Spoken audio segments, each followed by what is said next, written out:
Braillard, donc Bruyère en français, est une héroïne élémentaire. Ça veut donc dire qu'elle peut jouer les cartes élémentaires. Lame rune, en anglais c'est Runeblade, les cartes Runeblade. Elle a 20 PV, 4 d'intel. En plus de ces deux familles de cartes et des génériques, Braillard peut également avoir des cartes foudre et terre.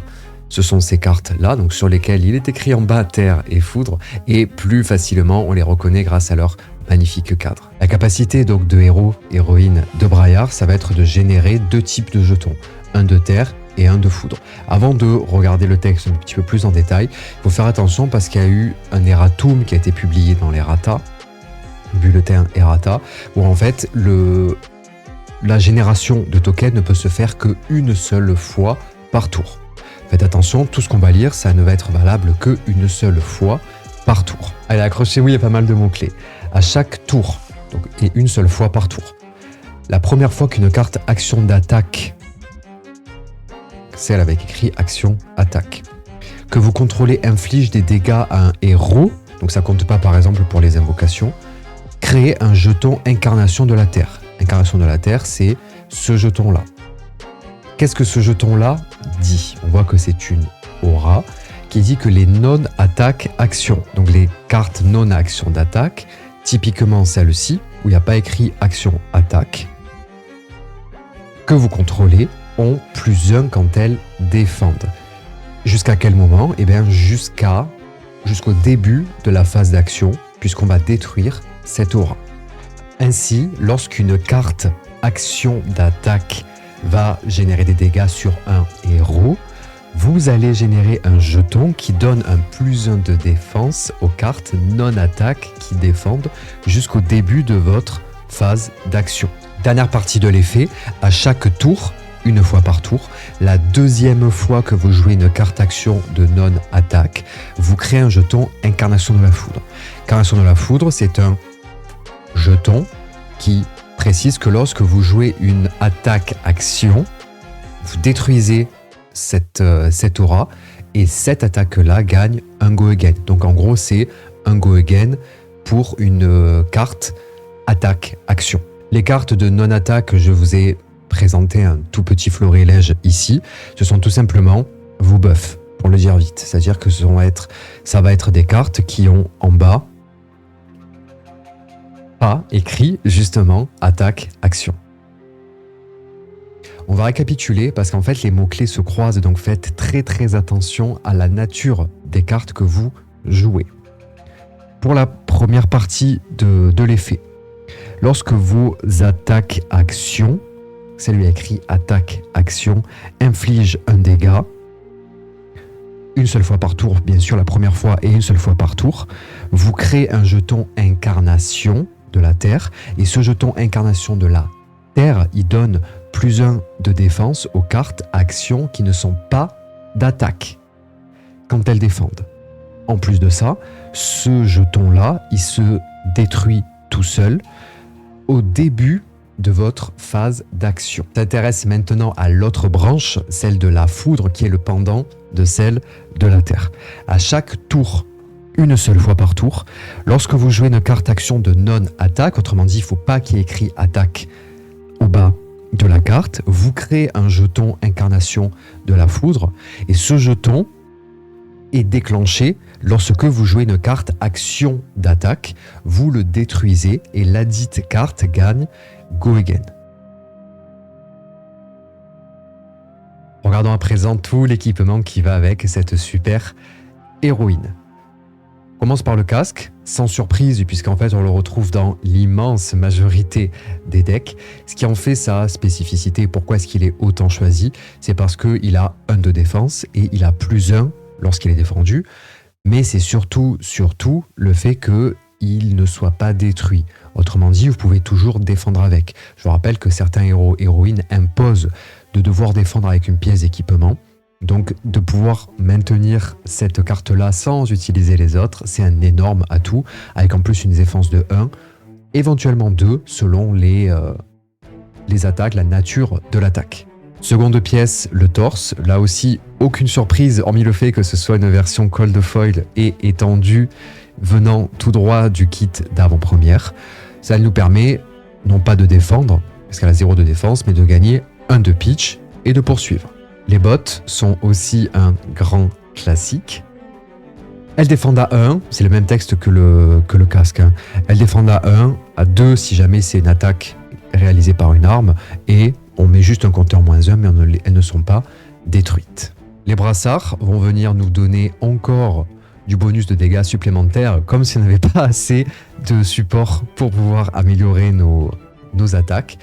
Et il est précisé donc, on le détruit, on révèle la carte du dessus du deck, et le cas échéant, la carte attaque action gagne plus X, où X est 3 moins la valeur de pitch des cartes de la carte à révéler de cette façon.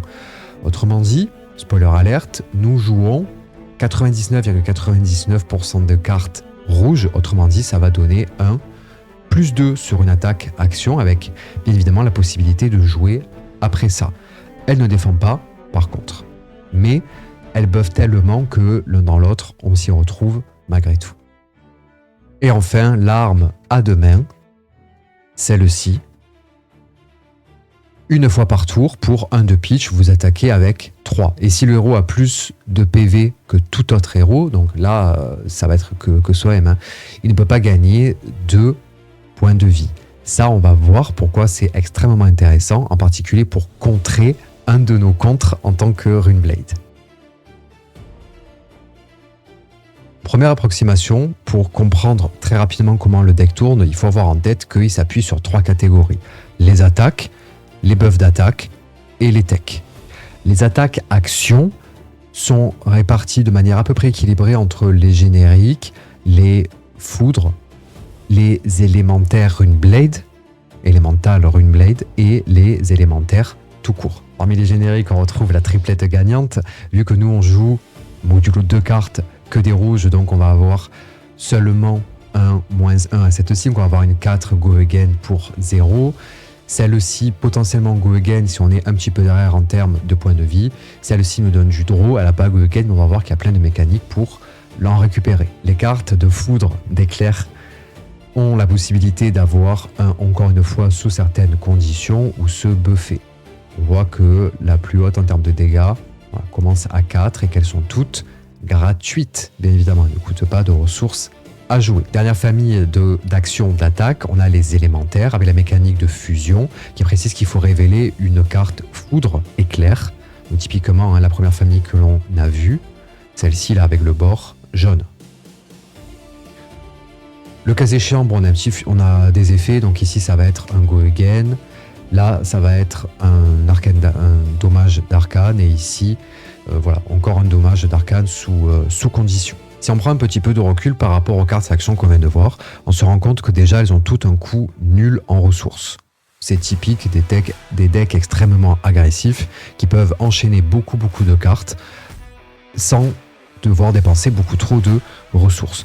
Ces attaques-là s'auto-buff, c'est-à-dire qu'elles se buffent en se rajoutant un petit +1 ou en se donnant elles-mêmes Go Again sous certaines conditions, par exemple en étant joué de l'arsenal, ou s'il y a eu le mécanisme de fusion, c'est-à-dire révéler une autre carte foudre de sa main.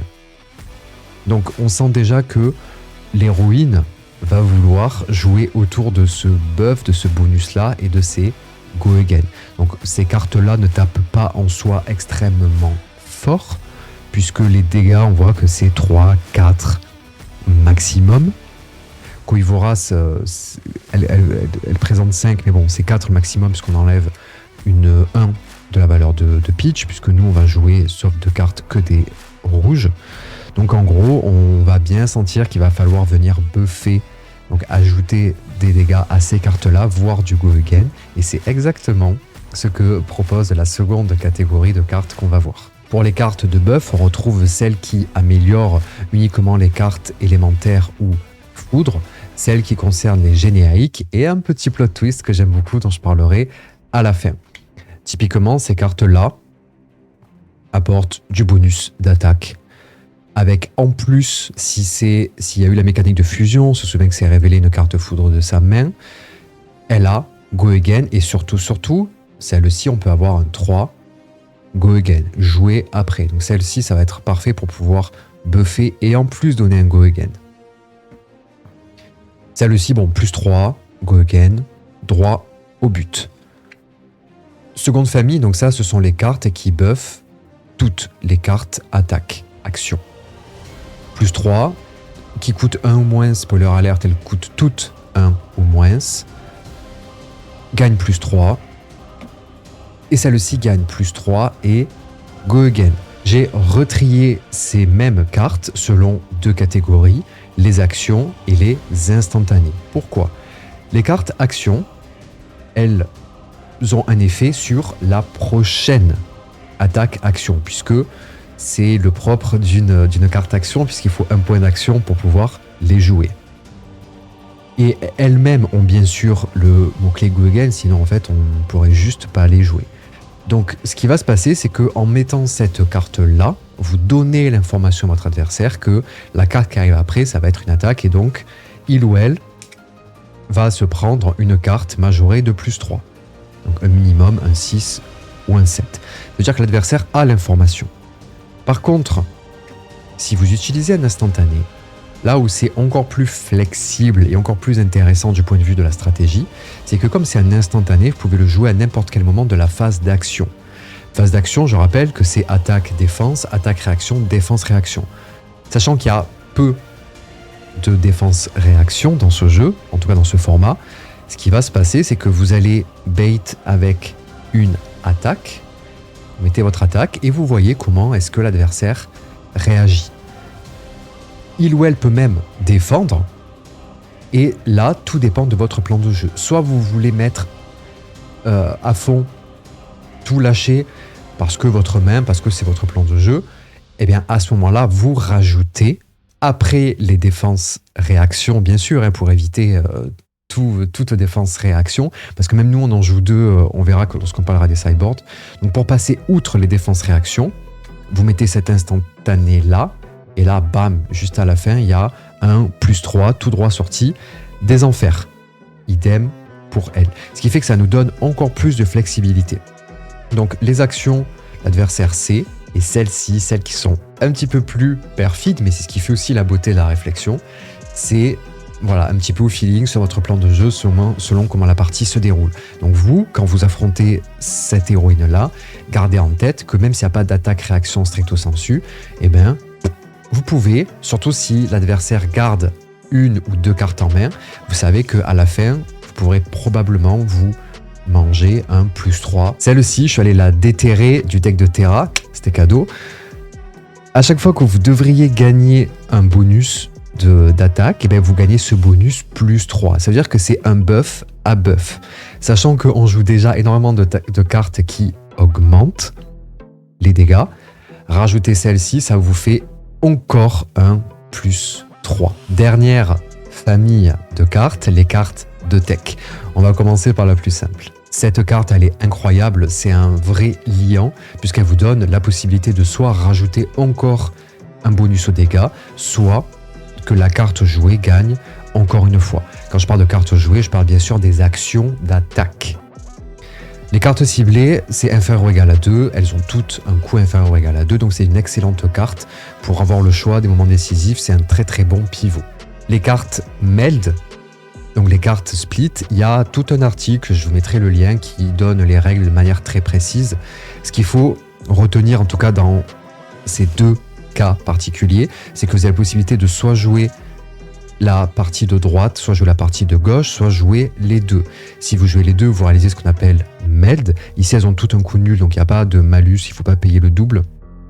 Et on résout d'abord à droite. La personne en face regagne la priorité, on résout ses actions, puis ça revient, la priorité revient à nous. Donc c'est pas on joue les 2 en même temps.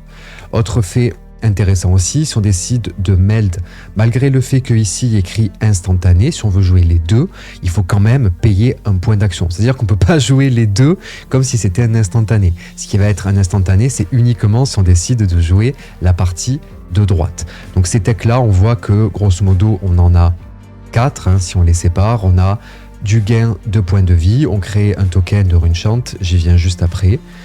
On fait un dégât d'arcane, ou alors la prochaine carte attaque que l'on fait hits, donc touche, le héros, elle fait 4 dégâts d'arcane.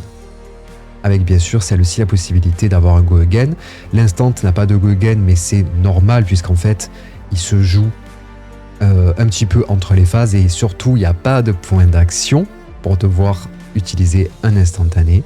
Et celle-ci aussi, c'est une action qui a go again, sinon en fait on serait un petit peu bloqué au prorata de l'effet donné. Et enfin la magnifique incantation maléfique qui rentre sur le terrain dans l'arène avec un compteur de 3. Quand il n'y en a plus, elle est détruite. Ce compteur, donc une fois par tour, lorsque vous jouez une carte attaque-action, vous retirez un du compteur et vous créez un token Runechant. Cette aura, ce token Runechant, se déclenche lorsque vous jouez une carte action d'attaque ou que vous réalisez une attaque d'arme.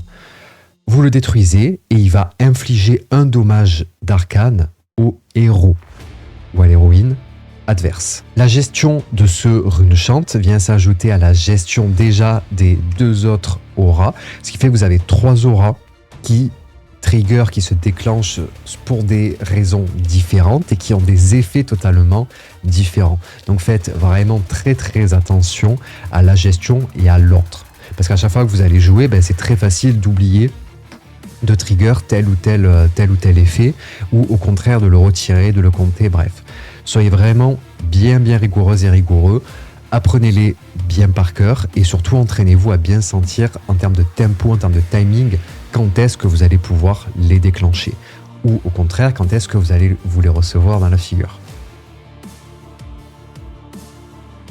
Le sideboard est là justement pour contrer des mécaniques spécifiques. Cette carte-là, on la voit partout, c'est la numéro 1 des ventes sur Card Market au moment où je vous parle. Pourquoi ? C'est une carte qui est une carte instantanée. Cette carte instantanée, ça veut donc dire qu'elle peut être jouée à n'importe quel moment de la phase d'action, y compris quand c'est pas votre tour.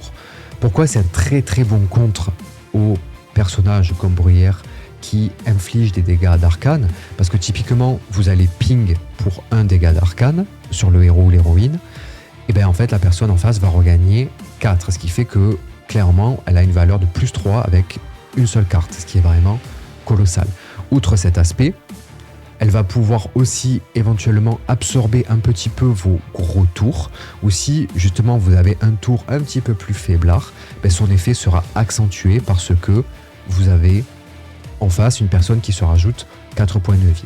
Donc ça dépend comment est-ce qu'on s'en sert, mais c'est un excellent contre aux justement personnages qui mettent des dégâts d'arcane. Celle-ci, c'est un 3 go again pour rien. Ça va être très pratique, par exemple, si on a des personnages dont on veut sortir le board, donc des personnages à forte présence, je pense à Dromai et je pense à Gravy Bones, donc pour se rajouter encore un petit peu plus de vitesse. Celle-ci, ça va être aussi pour contrer les personnages qui ont des alliés.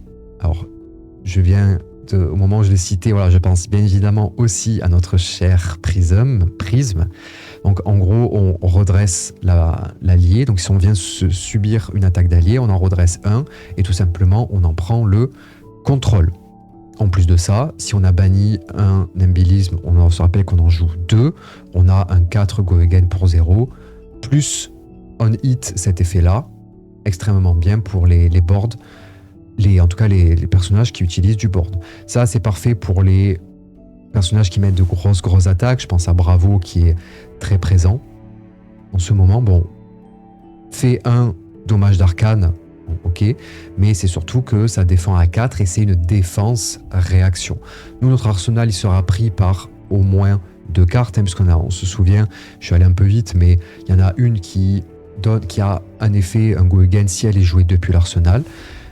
Mais par exemple, si on l'a pas dans la main ou quoi, bref, notre arsenal il peut être déjà occupé par ça, mais avoir une défense réaction de l'arsenal à plus 4, c'est toujours extrêmement intéressant. Enfin, pour le matériel, celle-ci, c'est si on manque un petit peu de vitesse, puisqu'on voit que 1 pour 1, c'est pas extraordinaire. Cependant, si on a déjà joué une carte éclair, foudre, eh bien, on va pouvoir avoir un 2 go again pour un de pitch. Ça permet de relancer un petit peu ou de justement pouvoir bien tomber le board adverse. Nulle rune, il y a le Spell Void qui en fait détruit la carte pour supprimer 1 de dégâts, ou celle-ci qui est en blocage d'arcade, en barrière arcanique, qui empêche un dommage d'arcane contre du pitch. Nous on joue un deck rouge, donc on a peu de ressources, toutes nos cartes ont vraiment un rôle particulier. Donc voilà, Spell Void ou barrière d'arcane, voilà, moi je me suis basé là-dessus.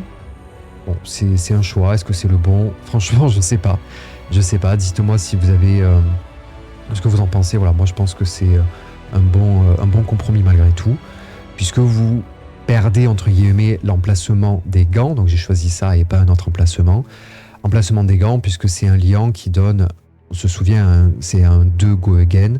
Bon, on n'est pas trop en manque d'attaque avec Go Again, donc je trouvais que c'était l'emplacement qui pouvait se permettre de partir le plus. Il y avait le casque aussi, avec le blocage de 1 qui reste. Bon, ça dépend aussi un petit peu des match-up. Allez, on est parti pour un sacré tour. Nimbylisme. On a donc plus 6. Braillard. Lorsque on joue une carte action, la deuxième fois qu'on joue une carte action de non-attaque, c'est le cas ici puisque ce sont des génériques actions, vous créez un jeton Incarnation de la Foudre. Incarnation de la Foudre, on vient donc le rajouter ici. Vol à l'arracher. Donc on joue une carte action. Donc cette carte action là, elle vient déclencher l'incarnation de la foudre, puisqu'on dit qu'elle se déclenche lorsqu'il y a une carte attaque action et elle gagne Go Again. En plus de ça, on va avoir ici le Runechant, puisque une fois par tour, quand vous jouez une carte action d'attaque, retirez un marqueur et créez un jeton Runechant. Donc on va venir ici à 3 plus 3 plus 4, donc 6 plus 4, 10. Go Again. On hit, on draw. On va présumer qu'on draw. On vient piocher Cohue Vorace. On va craquer les brassards pour révéler la carte du dessus. On voit que c'est une rouge. On va donc avoir ici 3 moins 1 plus 2 pour la prochaine attaque action. Donc celle-ci, on révèle la carte du dessus, on a vu que c'était une rouge. Donc on va avoir 4 plus 2 plus un dégât d'arcane. Donc on va être à 6 et Go Again de la cohue Vorace. Plus bien sûr le Runechant. On arrive sur le second strike. Si on a déjà fait des dommages avant, elle a plus 1 et Go Again. Donc on va se retrouver avec un 4 Go Again. On va craquer le torse ici pour mettre un coup d'épée. Si on a déjà utilisé, on a déjà joué des cartes foudre, c'est le cas ici. Elle gagne plus 1 et Go Again. Donc on va arriver encore pour 2 Go Again. Et enfin, jouer depuis l'arsenal. Celle-ci a Go Again. Mais on n'a plus de cartes, on n'a plus de quoi piocher. Ça fait quand même un 4 supplémentaire. On est donc à 4 et de 6 et 4, 10, plus 6, 16, plus 10, 26, plus 1 de dégâts d'arcane.